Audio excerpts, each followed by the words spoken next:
Hoka, the camera opens on a small, dimly lit cafe on a rainy evening. A nervous young man, his shirt slightly wrinkled, keeps glancing at his cheap wristwatch. He wipes his oily hands on his jeans, clearly not belonging to this elegant place. The waitress gives him a polite but judging look.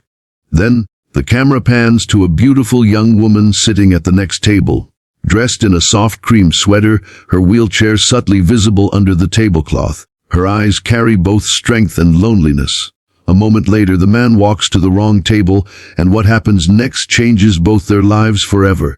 Voyeurs hookline. Sometimes destiny doesn't arrive with flowers and perfume. Sometimes it crashes in like a wrong turn and fixes what's truly broken.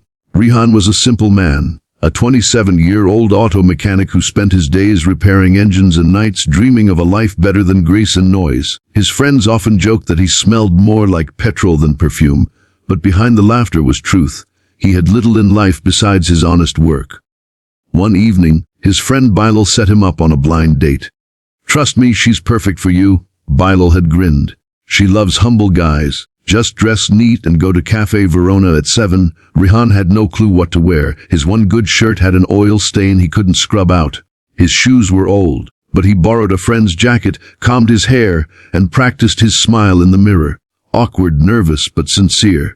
When he arrived at Cafe Verona, he felt like a worker who'd wandered into a royal wedding. Everything gleamed. The marble floors, the crystal lamps, the expensive coffee smell. People spoke softly in English and wore watches that cost more than his motorcycle.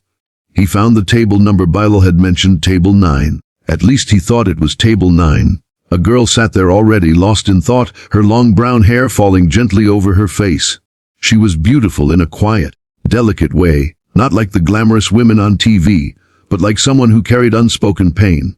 Her hands rested still on the table and next to her chair. Rihan noticed wheels. He hesitated. Could this be her? Bilal hadn't mentioned anything about, but before he could think further, she looked up. Their eyes met. "Rihan?" she asked softly. He froze, then nodded, smiling nervously. "Oh, yay!" Her face lit up. "I'm Zara, you're early." "I like that." They talked. At first awkwardly, about weather, coffee, small things. But soon her laugh made him forget his nerves.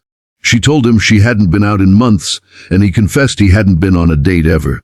He was clumsy, spilling water once, and she laughed, not mockingly, but kindly. She told him about her love for painting, how she'd lost the ability to walk 2 years ago after a car accident.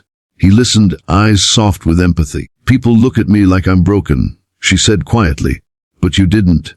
Rihan smiled faintly. "That's because I fix broken things for a living." For a moment, silence. Then laughter, honest, beautiful laughter. The cafe lights seemed warmer, the rain outside softer. He didn't notice time passing, or the woman 2 tables away waving at a waiter, looking for her date named Rihan. When Zara's driver came to pick her up, Rihan insisted on helping her to the car. He didn't notice the luxury logo on the black vehicle or the suited men who bowed slightly as she passed. As the car drove away, he felt something. He couldn't explain it. He'd come to meet a stranger, but left with a strange ache in his heart. Like something precious had brushed his soul. The truth behind the table. The next morning, Rihan woke up smiling, until Bilal called. "Bro, where were you yesterday? My friend's cousin waited for you at Cafe Verona? You stood her up?" Rihan froze. "Wait, what? I was there. I met Zara." "Zara? Who's Zara?" "Her name was Hina." "Bro, you sat at the wrong table." The phone slipped from his hand. His heart raced. He had sat at the wrong table, and yet it felt like the rightest thing he'd ever done. For days, he couldn't stop thinking about Zara. Her laughter, her eyes, her words. But he didn't know how to reach her. No number, no surname. Until one morning a black car stopped outside his small garage. A man in a suit stepped out. "Mr. Rihan?" Rihan wiped his hands. "Yeah, the CEO would like to see you." He was confused but followed. The car drove him to a towering glass building.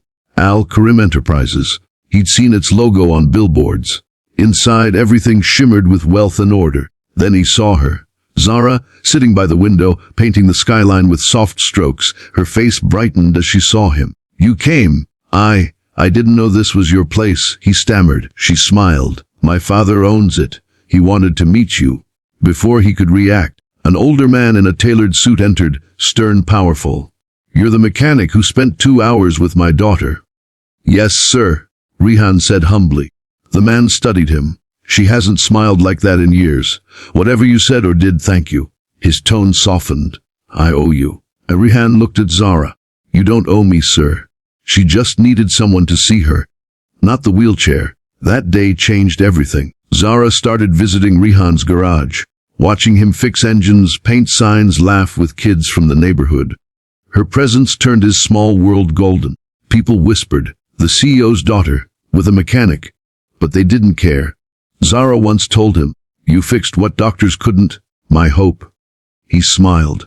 And you taught me something too, that even the poorest man can give something priceless, kindness. Months later, Zara's father funded a small dream Rihan had always carried, to open his own community garage, where poor kids could learn skills and earn dignity. He named it the Right Table Garage. When the cafe reopened a year later, Rihan took Zara back there. He sat at the same table and smiled. Funny, he said, a wrong table gave me the right person. She reached for his hand, eyes shining. Maybe destiny doesn't make mistakes, people just sit where their hearts are meant to be. Sometimes life breaks us in strange ways, and sometimes it sends someone who doesn't see the cracks, only the beauty inside them. Rihan didn't find love by luck. He found it by sitting at the wrong table and listening with the right heart.